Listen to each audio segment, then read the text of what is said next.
El fin del orden político medieval, la consolidación de las monarquías nacionales y la lucha por la hegemonía.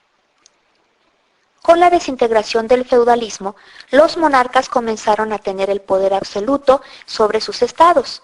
Ellos administraban la vida económica, cultural, social y política de sus países. Se consideraba que el poder de los reyes venía de Dios y por eso nadie cuestionaba que ellos concentraran en su propia persona todos los poderes del Estado. La ley provenía exclusivamente del rey y ya no de los señores feudales. Los monarcas comenzaron a organizar grandes ejércitos para conseguir la hegemonía en Europa y en ultramar y también para defender sus territorios. Las monarquías nacionales podían sostenerse gracias a los impuestos que se recaudaban y a la burocracia que administraba el reino. Vamos a ver cómo fue este periodo en cada una de las grandes potencias europeas de la época. En España, el matrimonio de Isabel de Castilla y Fernando de Aragón en 1469 pudo unificar los reinos españoles con la ayuda del ejército.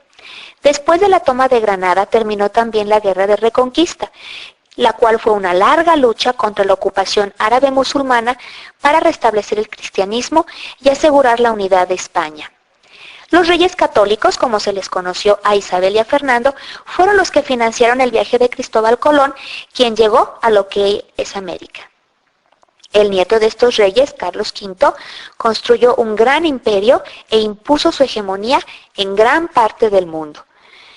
Carlos V se convirtió en emperador del Sacro Imperio Romano, cuyas posesiones incluían España, los Países Bajos, Flandes, Austria, el sur de Italia, las colonias americanas y las del norte de África. El sucesor de Carlos V, su hijo Felipe II, sometió a los nobles, suprimió los derechos de las cortes y utilizó la Inquisición para asegurar la supremacía del cristianismo. Francia. Al morir el último de los descendientes del trono francés, Francia se quedó sin heredero directo, por lo que Eduardo III de Inglaterra inició la Guerra de los 100 Años para anexar el territorio de Francia a sus dominios ingleses. El pueblo francés salió victorioso de esta guerra bajo el liderazgo de Juana de Arco, quien le dio el triunfo a Carlos VII, que fue coronado rey de Francia en 1443. Luis XIV fue quizás el monarca más representativo del régimen absolutista del gobierno. Él dirigió la política de Francia en la segunda mitad del siglo XVII y los primeros años del siglo XVIII. Este monarca defendió el origen divino del poder y la obediencia absoluta de los súbditos. También libró guerras contra Flandes, Alemania, Holanda y España para imponer su hegemonía por Europa, meta que se logró cuando su nieto Felipe V ocupó el trono de España en 1700. Inglaterra. A causa de la derrota que sufrió este país frente a Francia en la Guerra de los 100 Años, se provocaron luchas internas y una guerra civil conocida como la Guerra de las Dos Rosas, que fue un conflicto entre las familias York y Lancaster y que permitió que la familia Tudor conquistara el trono con la ayuda de los comerciantes. Enrique VIII consolidó el absolutismo real al romper relaciones con el Papa y establecer la Iglesia de Inglaterra, también conocida como la Iglesia Anglicana, de la que se declaró jefe supremo en el año de 1534. La Iglesia Anglicana se convirtió en un instrumento de la monarquía. La hija de Enrique VIII, Isabel I, que reinó de 1559 a 1603, impulsó la cultura, el comercio y la industria y fundó la Bolsa de Valores. Impuso la hegemonía de Inglaterra al derrotar a la Armada Española. Además, favoreció el expansionismo a través del Atlántico. Durante el reinado de esta reina, la reina Isabel I, se fundó Virginia, que fue la primera colonia británica en América. Desde 1603, Jacobo I y más tarde Carlos II intentaron gobernar como reyes absolutistas, pero esto provocó la oposición del Parlamento y de la mayor parte de la población. Este hecho provocó algunas guerras civiles para derrocar a los monarcas que tenían inclinaciones absolutistas. Rusia.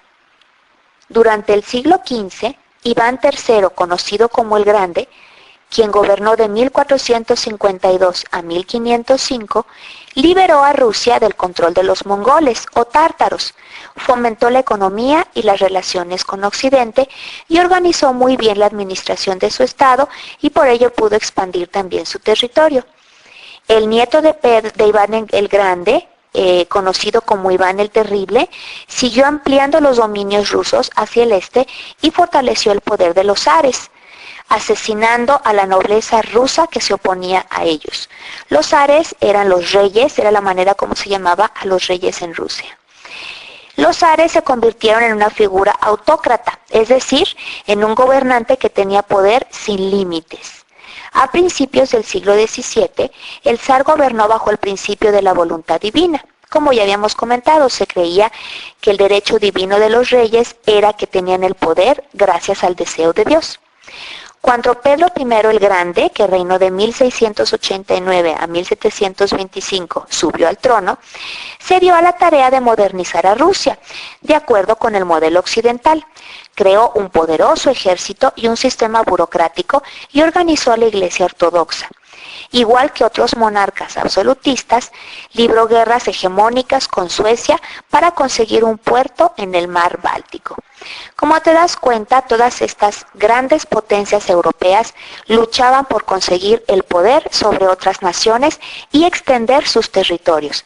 A esto se le conoce como la lucha por la hegemonía europea.